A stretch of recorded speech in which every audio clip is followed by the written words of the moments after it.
Happy that we are together in the feast every time, every week. It's been 6 months.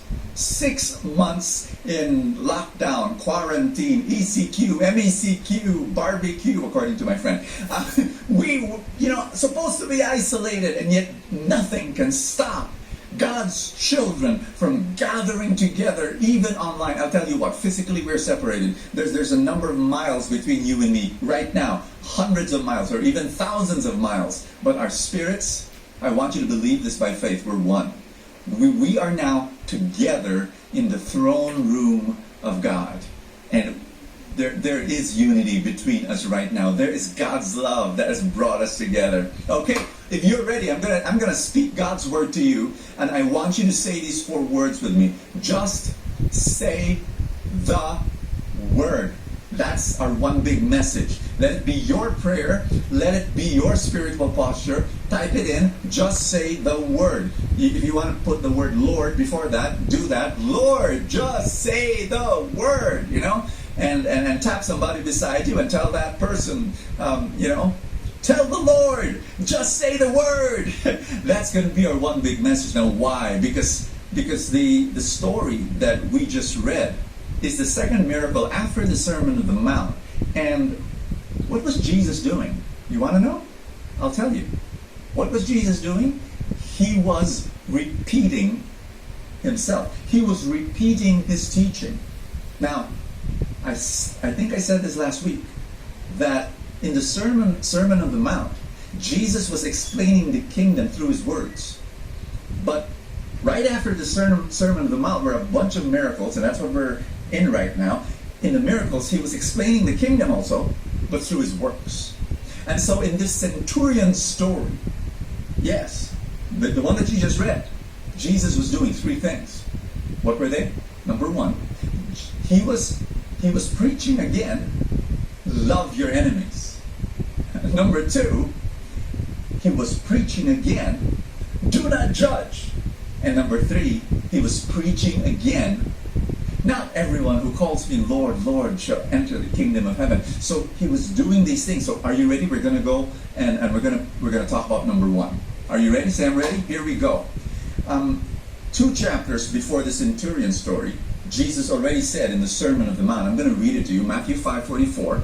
But I say, love your enemies. Pray for those who persecute you. So this is Jesus, his teaching, explaining about the kingdom of God through his words.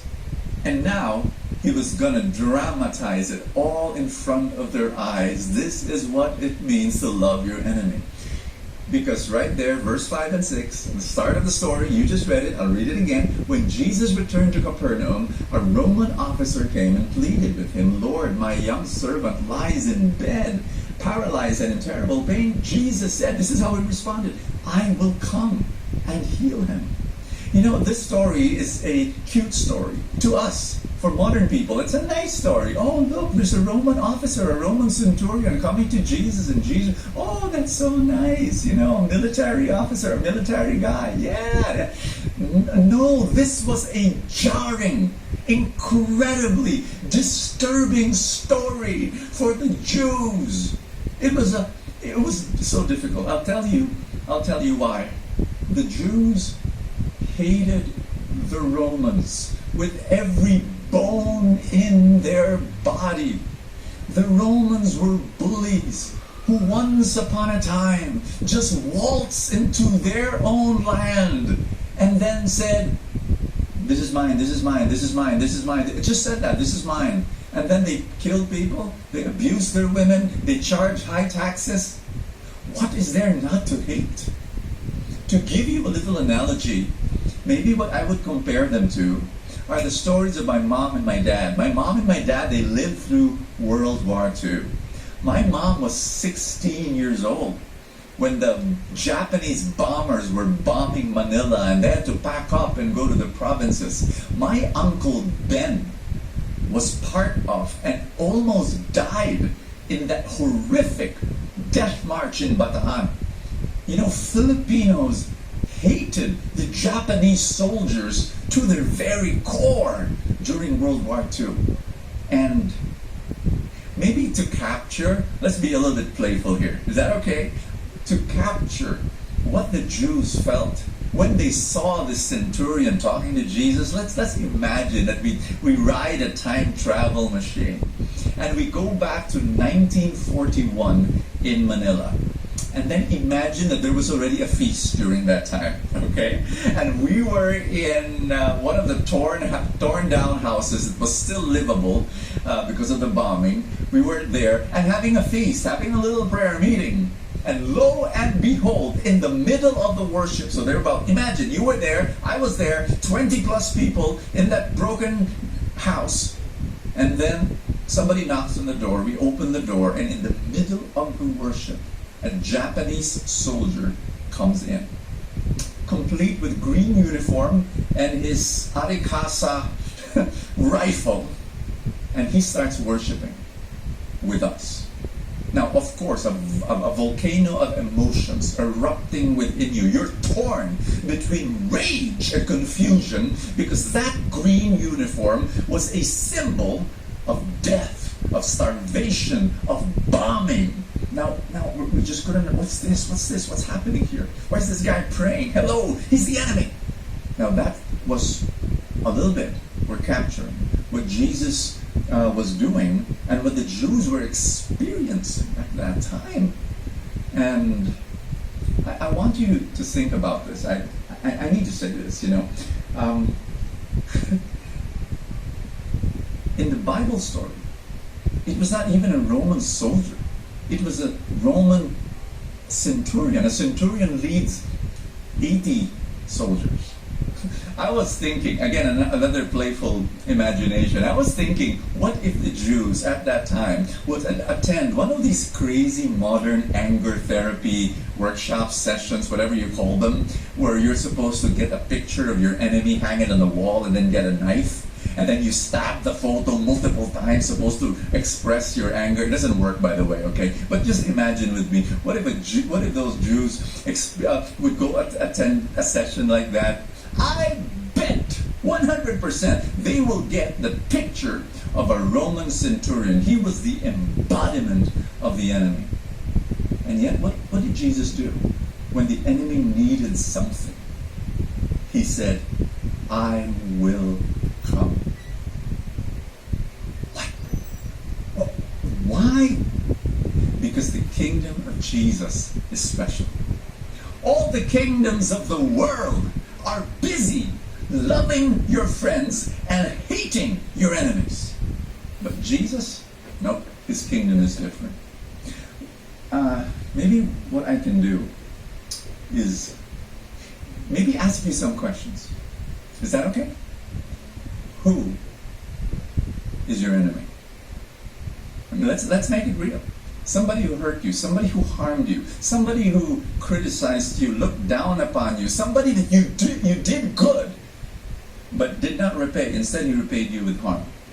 Who is your enemy? Who are your enemies? Number 2.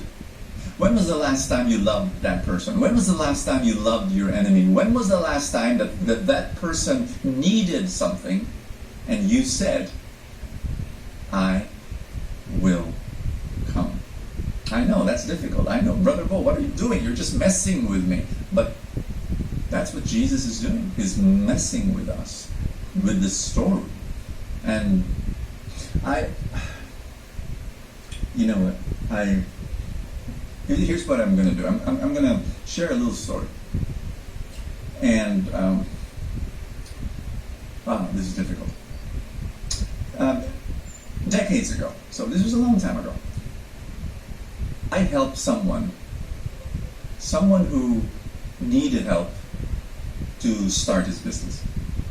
And this was at the time when I knew nothing about business, but I had a little money and I wanted to help and I wanted to earn. Let's be honest with that. I wanted to earn, and he promised me an interest. So I would, give him every time he needed, some money. I would give him, and then he'd ask for more money. I'd give him, and then he would say, this is with interest, Brother Bo. And I said, sure, okay. I'd give, and then maybe by the 4th time or the 5th time I was giving him money, I knew his business already. Even if I knew nothing about the business world, I knew his business business was really, really in bad shape.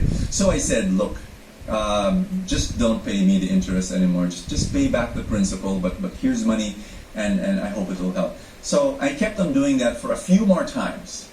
Every time he would ask, I would give.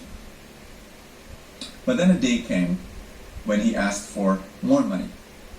And at that moment, my resources dried up, and I said, I'm sorry, I have nothing to give you anymore. A few weeks later, another friend of mine came up to me and said, Bo, you know that guy that you lend money to again and again? I said, yeah, why? He said, he's been bad-mouthing you. He's telling people that the reason why his business is failing is because you've not been true to your commitment. And that hurt. That really hurt. And I came before the Lord. I surrendered that hurt to the Lord. Because there I was helping, there I was saying, and so I thought, yeah, I mean, just say thank you to me, but no, he badmouthed me. And so I got hurt. But one of the lessons that I've learned about life, and I want to share this with you, that life is too beautiful to be carrying emotional baggage. And so what I've learned in life to do is to surrender all my hurts to God. And that's what I invite you to do. If you want to love your enemies, you can't carry the hurt. You've got to surrender it to God. And I'm not saying overnight your feelings of hurt will go away. They won't. They won't. They'll be there. But every time they pop up, all I do is I just run to God. More reasons to run to God, right? When you feel the hurt, you go back to God and say, Lord, I surrender. Lord, I surrender. Lord, I surrender. And I kept on telling myself, I will not allow this situation or my hurt or these emotions to pull me down and not move on. Life is too beautiful. This is the past. I'm moving forward. I've got a great future ahead of me, and I'm just going to keep moving forward. And that's what I did. We lost touch after that. This guy, who was the guy I was helping in business. So we lost touch, and he never paid me a single centavo, and never once did he come up to me and say, Brother Po, pasensya na, be patient with me. I'll be able to pay. But no, not a single squeak from him. And then one day, I saw in Facebook that, this was years later, that his mom was sick and was in the hospital, and he needed funds. And so I reconnected with him. I said, hi, hello, praying for your mom. And then I sent a little help. I want you to know that the world will say that I'm very foolish. The world will say I am so absolutely insane. But you see, I believe I don't belong to the world. I belong to Jesus. And I belong to this kingdom that practices loving your enemy. And I know that, when I did that, I said to myself, this is good. This is super good. This is who I am. This is who I am, and this is the kingdom that I'm following. Now, in sharing this, I hope you understand that I am, out of 10 experiences or stories of my life, this is one story where I actually did what was right. And I'm not sharing to you the 9 stories that I did not do what was right. And the 9 stories where I did not love my enemy, okay? So just to tell you, don't be too impressed. But during those moments when I loved my enemy, when I tried to follow Jesus, I felt that I was elevating who I was. I felt that I was being true to my core identity, my mission in life, and the kingdom that God has called me to, and the kingdom that I belong to. So that's number 1. Here's number 2. God bless you.